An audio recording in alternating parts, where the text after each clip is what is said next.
This is what I'm dealing with, y'all. I was here first. You'll get you and your little baby out of here. Faces merchant change, but your face remain the same. The swallows will be here by dawn, and when we're finally sober, they'll be gone. The trees will bloom and ice will melt. We'll always remember how it felt.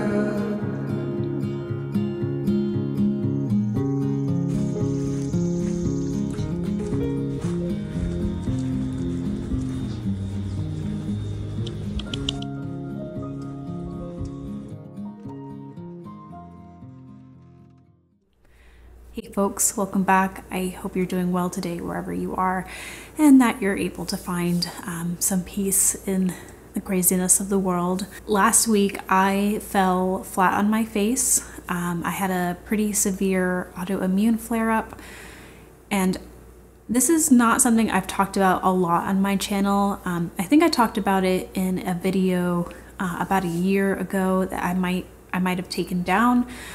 But I have an undiagnosed autoimmune condition, and I've struggled with this for over a decade at this point. And it's played a very big role in me starting a garden and learning about herbal medicine, because when you have an undiagnosed autoimmune disorder that doctors can't pin down, you're often left to your own resources to treat flare-ups. And it was important to me to be able to take a little bit of control over my own health and try to tackle this with diet and herbal medicine. Autoimmune diseases are becoming more and more common because of the foods that we eat and the chemicals we're exposed to. I'm certain many of you who watch this channel have had your own struggles dealing with unexplained chronic illness and understand just how debilitating and emotionally draining it can be. And while often my videos are all sunshine and roses, literally, I thought it would be a good idea to take a step back today and talk about what it's like to homestead with chronic illness, and also talk about what I do to take care of myself, what I could probably do better, and just in general how I cope with chronic illness when trying to live a self-sufficient lifestyle. So a little bit more about my experience. The most severe flare-up I ever had was a few years ago. It was just the start of the pandemic and we were all sent home. There's a lot of social unrest at that time too, and just being exposed to what was going on around the world and in different parts of the country really started to cause a lot of anxiety and stress in me that I was not properly managing. This is what triggered my first really severe flare-up. It put me on my back for about 3 weeks. It started with headaches and digestive issues and stomach aches, and then it quickly turned into joint pain and inflammation in the lymph nodes in my neck. And it got so severe at one point that I ended up going to the hospital because I thought I might have meningitis. The doctors thought I had meningitis as well. And when they weren't able to find anything, they kind of just sent me home and told me to take some Tylenol until it passed. Fortunately, it did eventually pass on its own, but I continued to have these flare-ups every couple of months, and they would last usually 1 to 2 weeks. And they did find some markers that showed that there was an overactive immune system without an explanation as to why. Fast forward 2 years, I'm constantly going to doctors and specialists and racking up quite a few medical bills, and they're just not really able to pin down what exactly is going on. Of course, I'm still experiencing a lot of pain and it's debilitating. It's, keeping me from going to work, keeping me from being in my garden. And while from the outside I looked mostly fine, my body was just eating itself alive, constantly attacking itself. And so I got to a point where I thought, I'm not going to get the help I need from doctors, not to say that they're not doing their best, but there's clearly something wrong, and I felt that I needed to do something about it on my own. So that's when I started really paying attention to my diet and also learning more about herbal medicine, because this was something that at least I could start growing these herbs at home and also taking a little bit of control over the foods that I put in my body. Fortunately, I have found some lifestyle tricks that help me to reduce the frequency and the severity of these flare-ups.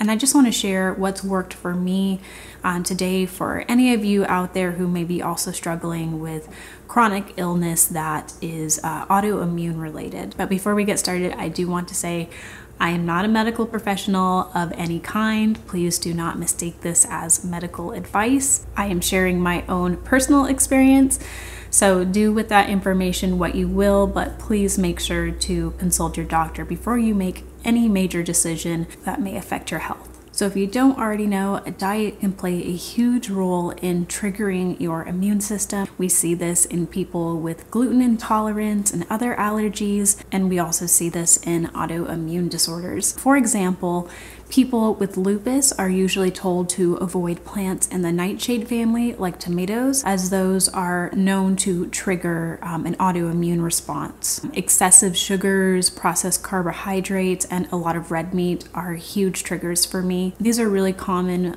ingredients when you're eating out. And I often find that when I've pushed myself too hard and I'm too exhausted to cook a meal at home and we eat out more often, this can trigger a flare-up for me. So what I found is that a whole foods diet is incredibly useful for decreasing the severity and the duration of a flare-up. To give you an idea of what my husband and I eat on a regular basis, it's usually carrots, leeks, onions, potatoes, squash, cabbage, Brussels sprouts, lots of whole veggies, not processed, generally not even canned. We like to try to get it as fresh as possible. And then we're also bulking up our diet with gluten-free grains like rice and buckwheat. Buckwheat is a great option for those who can't consume gluten. In the winter, we're eating a lot of squash, usually butternut squash, and we're also adding pumpkin into our diet this year. And then on the days when I don't want to do a lot of processing of fresh veggies, we will do lots of frozen stir fries. Right now we're buying our stir fries from the grocery store, though this year we are working to make our own bags of mixed veggies for stir fries this winter from our own garden. So we're not consuming alcohol, we're not smoking, we're not even really drinking soda. I would say I probably have maybe 1 or 2 bottles of soda a month. So it's pretty rare. It's really a treat for us. And we're drinking lots of tea.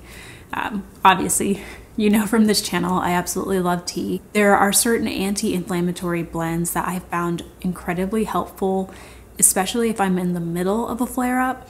So I do different blends every time I get sick, depending on what's not pest eaten in my garden, really. Calendula is a great one, marshmallow leaf, violet leaf, these are all great anti-inflammation. Mullein leaf is also another great anti-inflammatory, and sometimes I'll add this to my tea either as whole leaf or in tincture form. And calendula, or really all of them, help to settle the stomach.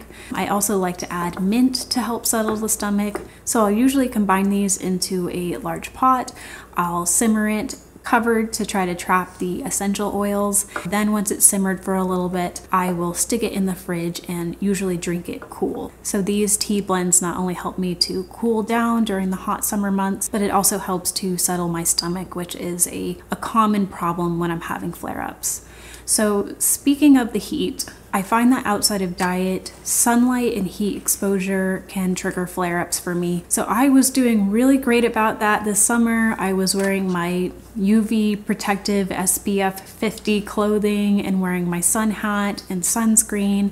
And then at some point when it started getting super hot and humid, my skin was just sticky all the time, and I was tired of having my clothing clinging to my skin and just putting on sunscreen on top of all of that sweat. So I stopped being as careful, and I can't really say I'm terribly surprised that I triggered a flare-up for myself.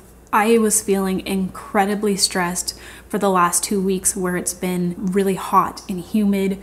Our garden has just exploded with pests. I know in my last video it looks absolutely beautiful, some of the shots, but in reality, if you zoom in a little closer, there's a lot going on in the garden right now. We recently had to bring in over 300 onions all at once and process them because of onion white rot. None of them can be stored in whole form like I was hoping.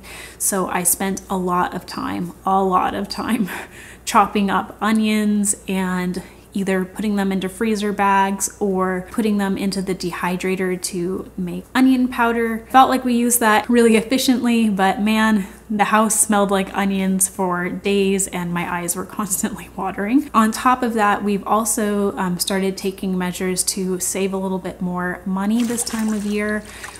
We usually bring our clothes to the laundress because we don't have washer and dryer hookups in our house. I've started to wash like 90% of our clothes by hand now. We have a setup that allows us to do that for now, at least during the summer. And then on top of that, at my office job, we are in the middle of fiscal year end. So there was just a lot of stress and strenuous activities happening during a time that I really should have been giving my body a break, but I kept pushing myself regardless of the weather, and then the telltale signs of a flare-up started to happen. I was waking up extremely exhausted. I was getting headaches and starting to have digestive issues. My joints and muscles were getting sore and stiff, and I was starting to get that stiffness and swelling in my neck like I described before. Before I knew it, I was in a full-blown flare-up.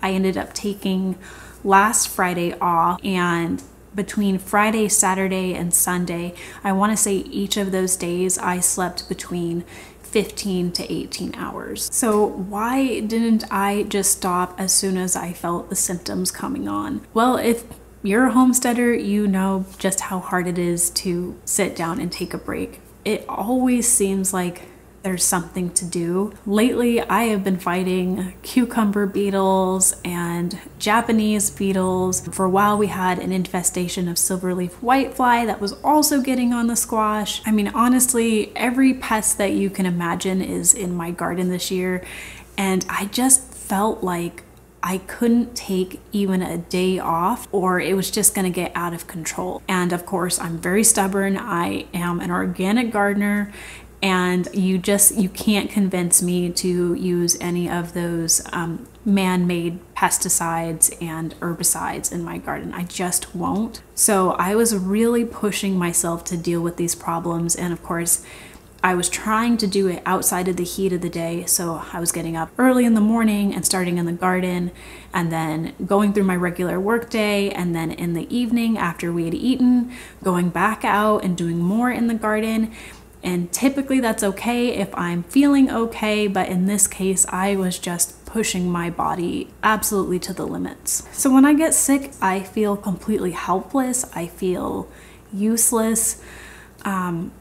I don't know, like what's your experience with this? If you're a homesteader or a gardener, or really you just do anything where you have to deal with chronic illness and kind of work around that, what is your experience like? Because I know for me, it's so frustrating when I get to the point where I just can't do anything and I just have to completely stop, like just put the brakes on. That's so hard for me. Even when I was in bed and trying to rest, I just could not relax. I couldn't properly sleep because I would lay in bed and think about all of the things that need to get done. Now, my husband did a really good job stepping up and helping me with some of the pest control and doing some of the household chores that I would typically do. And that took a little bit of the pressure off. But the reality is, if you're a homesteader, whether it be chronic illness, disability, or even just old age, there comes a point where you reach the limitations of your own body,